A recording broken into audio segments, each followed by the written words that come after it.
Bonsoir, je m'appelle Amélie Pronovo. On avait souvent parlé d'ordre nouveau pendant la dernière guerre qui venait à peine de se terminer. 6 ans s'étaient écoulés depuis, et l'on en causait toujours en notre Europe qui renaissait à peine de ses cendres, de ses débris. Quelque part dans le monde, un homme s'était levé, un chef semblait-il, une étoile qui allait briller, dissiper les ténèbres et renverser les puissances qui les maintenaient au-dessus de la terre pour mieux s'en partager les biens. Et ce chef nouveau, ce grand maître, ainsi qu'on l'appelait chez lui, on le disait homme extraordinaire qui répandait autour de lui l'amour et les bienfaits de sa justice. Tout cela m'intriguait et je résolus, à l'insistance de mes amis, d'aller me rendre compte du bien fondé des faits extraordinaires que nous rapportaient, à chaque jour, les agences de nouvelles. J'étais vaguement incrédule et presque méfiant. Autour de moi, on était cependant enthousiaste et l'on prédisait que la Nouvelle-France, que nous connaissions si mal encore,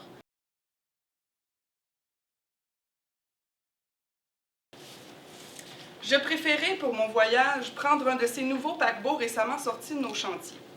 Je l'avais préféré au grand transaéro moderne afin de jouir pendant quelques 4 jours des plaisirs d'un voyage en mer et pour avoir plus de temps à penser à ce que j'allais découvrir, comme à profiter de ce que j'apprendrais de mes compagnons de voyage.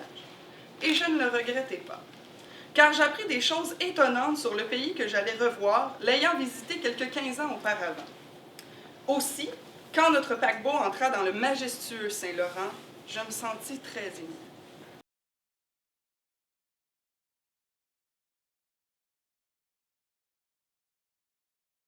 Nous allions ainsi faire, 2 jours, la montée de ce beau fleuve, et cela à mon grand plaisir. Déjà les terres, les côtes, se rapprochaient sensiblement de nous comme pour nous accueillir. Tous les souvenirs de mon voyage précédent me revenaient en foule. J'allais admirer, de nouveau, les beautés de la terre canadienne. Cependant, à mesure que nous remontions vers la capitale, je fus surpris des changements qui s'offraient à ma vue. Les campagnes me parurent plus souriantes, plus développées, plus riches. Les paquebots que nous croisions, et ils étaient nombreux, semblaient plus modernes que les nôtres. Et plus nous avancions, plus je restais ébloui. Évidemment, on ne m'avait pas trompé. Une ère de progrès extraordinaire se développait dans ce beau et vaste pays de la Nouvelle-France, grâce au maître nouveau qui régnait sur lui et dont mes compagnons me faisaient des éloges plus qu'ordinaires. Puis ce fut, au cours de l'après-midi, le Cap Diamant qui nous apparut dans toute sa splendeur. Et que dire de ce que je vis alors tout autour de moi? Quand on m'introduisit en cette année 1959 dans le grand hôtel que je devais habiter pour quelque temps, hôtel d'une indicible magnificence, tant par son luxe et son architecture que par ses 20 étages vers le ciel en gradins puissants, que par ses tourelles effilées et brillantes sous leur toiture de verre aux couleurs variées, j'eus alors l'impression de faire mes premiers pas dans un monde de mystère et de voir ses routes s'ouvrir devant moi. Une ville s'étendait à mes pieds, une ville si vaste que j'en apercevais à peine les limites, tandis que de l'autre côté du fleuve, le Vieux-Québec, où j'avais abordé lors de ma première visite, me paraissait petit et démodé en considération de ce que je voyais sur ces imposantes hauteurs de Lévis que surplombait mon nouveau pied-à-terre. Je ne vous décrirai pas l'enchantement qui était le mien. Était-il possible d'admettre tout ce que je voyais comme une réalité, quand ailleurs on se relevait à peine des ruines qu'une guerre atroce avait partout accumulées? J'en étais là de mes observations quand un jeune homme vint me rejoindre et s'offrit à guider mes premiers pas dans ce pays en évolution. Il m'était envoyé, disait-il, pour me rendre facile et agréable mes premiers instants dans son beau pays. Sa politesse exquise me toucha dès le prime abord et le beau costume qui le revêtait lui séait à merveille. C'était celui d'un degré qu'il occupait dans l'ordre des Micheliens, ainsi qu'il m'expliqua.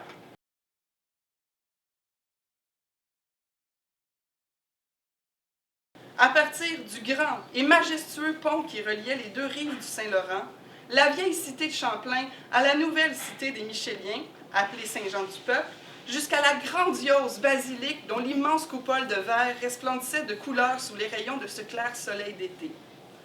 À mes pieds, tout le long du fleuve, depuis, me sembla-t-il, l'île d'Orléans jusqu'à l'incommensurable arceau du pont, s'étendait un chapelet de quais à eau profonde où se balançaient d'innombrables bateaux de tout genre, parmi lesquels je pus voir 2 transatlantiques aux proportions si vastes que leur cheminée semblait atteindre presque jusqu'à nous. Et partout, des multitudes de gens, comme autant de fourmis de la hauteur où nous étions, allaient et venaient, des ouvriers, des touristes, des curieux, et que sais-je. À l'ouest, partant de l'hôtel, une terrasse s'étendait jusqu'au pont, en une promenade qui longeait la falaise comme un gigantesque ruban multicolore. Et des rues immenses, et des voies fleuries, larges comme des champs, à travers lesquels tout un monde nouveau de véhicules circulait. Je m'attardais à considérer le magnifique spectacle que m'offrait le soleil couchant qui faisait briller de 1000 feux les toits de verre, de métal ou de plastique des vastes édifices, celui de la serre géante qui s'allongeait comme une traînée lumineuse de la Voie lactée, et les séries de fenêtres illuminées des hautes hôtelleries qui l'horizon à l'est. Puis, la nuit succéda, et le spectacle prit un autre aspect non moins féerique.